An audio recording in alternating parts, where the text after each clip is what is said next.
Assalamualaikum warahmatullahi wabarakatuh. Di sini kami akan menjelaskan hasil penelitian dari sebuah jurnal yang berjudul Analisis Keselarasan Strategi Bisnis dengan Perencanaan Strategi Sistem dan Teknologi Informasi dengan menggunakan metode Anita Cassidy. Di sini saya dengan di sini saya dengan teman saya yaitu Fiklas. Saya Mahasiswa Pasari Maulana dengan NIM 187241034. Saya Wahyudi dengan NIM 187241033. Next. Oke, yang pertama latar belakang. Seperti yang kita tahu, pandemi memberikan tekanan luar biasa pada banyak sektor bisnis, tak terkecuali sektor retail. PT Lotte Shopping Indonesia adalah salah satu perusahaan yang terdampak, khususnya dari sisi penurunan daya beli masyarakat. Dalam kondisi seperti ini, transformasi digital bukan hanya solusi alternatif, tetapi menjadi kebutuhan mendasar agar perusahaan bisa bertahan dan bersaing. Namun, transformasi digital yang dilakukan secara reaktif atau tanpa arah strategis bisa justru membebani perusahaan. Oleh karena itu, perlu adanya perencanaan yang matang dan terstruktur, khususnya perencanaan sistem dan teknologi informasi yang benar-benar selaras dengan strategi bisnis jangka panjang perusahaan. Next. Tujuan penelitian ini yang pertama yaitu memahami secara menyeluruh situasi dan strategi bisnis yang dijalankan oleh PT Lotte. Kedua, meninjau bagaimana penerapan sistem dan teknologi informasi yang selama ini digunakan, termasuk kekuatan dan kekurangannya. Yang ketiga adalah menyusun rekomendasi konkret berupa pengembangan sistem dan TI yang mendukung strategi bisnis dan dapat memberikan nilai tambah yang nyata bagi perusahaan. Next. Berikutnya itu metode penelitian. Untuk menyelesaikan rencana strategis ini, metode ini cukup terdiri dari 4 tahap utama, yaitu yang pertama visioning, yaitu memahami visi, misi, dan arah bisnis perusahaan. Kedua, analisis, untuk meninjau kondisi sistem TI yang berjalan. Ketiga, direction, merumuskan strategi sistem informasi yang selaras. Dan terakhir, recommendation, untuk menyusun langkah-langkah nyata yang bisa dijalankan oleh perusahaan dalam mengembangkan sistemnya. Next.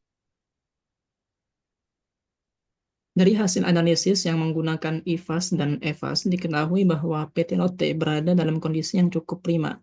Dengan nilai IFAS sebesar 2,30 menunjukkan bahwa kekuatan internal perusahaan cukup dominan.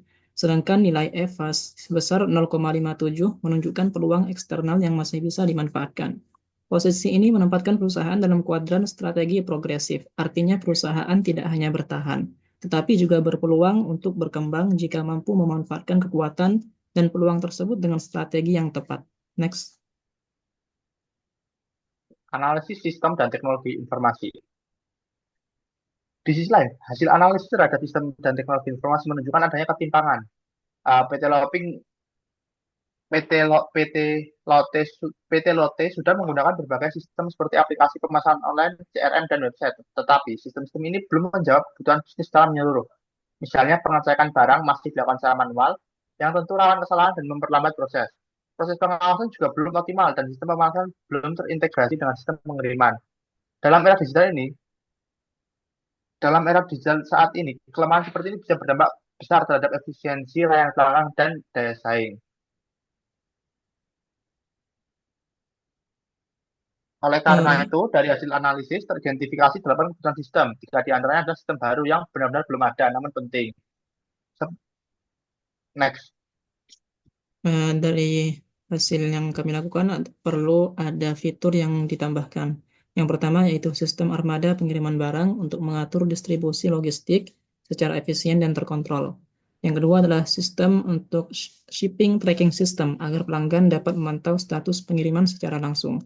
Kemudian yang ketiga adalah monitoring system untuk memudahkan manajemen dalam memantau kinerja operasional toko secara digital dan terpusat. Next. Kemudian ada fitur yang perlu diperbarui di sistemnya yang sudah ada tetapi perlu diperbarui karena sudah tidak relevan atau tidak memadai dalam menghadapi tantangan bisnis digital saat ini. Yang pertama adalah Smart Checkout karena proses ini masih manual dan rawan kesalahan. Yang kedua adalah manajemen inventory control yang belum sepenuhnya terintegrasi dalam sistem penjualan dan pengiriman. Yang ketiga adalah website perusahaan yang belum dioptimalkan untuk mesin pencari dan promosi online. Kemudian yang keempat adalah online order apps yang fiturnya terbatas dan belum menawarkan pengalaman pengguna yang baik. Kemudian yang terakhir adalah HTT Apps yang perlu diperbarui untuk memperkuat interaksi digital dengan pelanggan. Next. Untuk rekomendasi solusi. Nah, dari analisis yang telah dilakukan, disusunlah rekomendasi solusi yang realistis namun strategis. Proyek pengembangan sistem ini dirancang berlangsung selama 1 tahun 6 bulan. Dan biaya total yang dibutuhkan adalah sekitar 442 juta rupiah. Dengan estimasi ini, didapatkan nilai return on investment sebesar 7,15%. Ini menunjukkan bahwa proyek TI yang diusulkan bukan hanya penting, tetapi juga layak secara finansial. Artinya, perusahaan bisa mengharapkan manfaat jangka panjang dari investasi ini. Next. Yang terakhir adalah kesimpulannya, yaitu perusahaan telah memiliki strategi bisnis yang baik. Namun untuk mempertahankan daya saing, sistem dan teknologi informasi harus dikembangkan secara terencana dan selaras dengan arah bisnis. Pendekatan Anita Cassidy ini memberikan kerangka kerja yang kuat. Solusi yang dihasilkan dinilai layak dari segi waktu, biaya, dan potensi keuntungan. Next. Ini adalah daftar pustaka yang kami gunakan. Mungkin itu saja dari kami. Wassalamualaikum warahmatullahi wabarakatuh.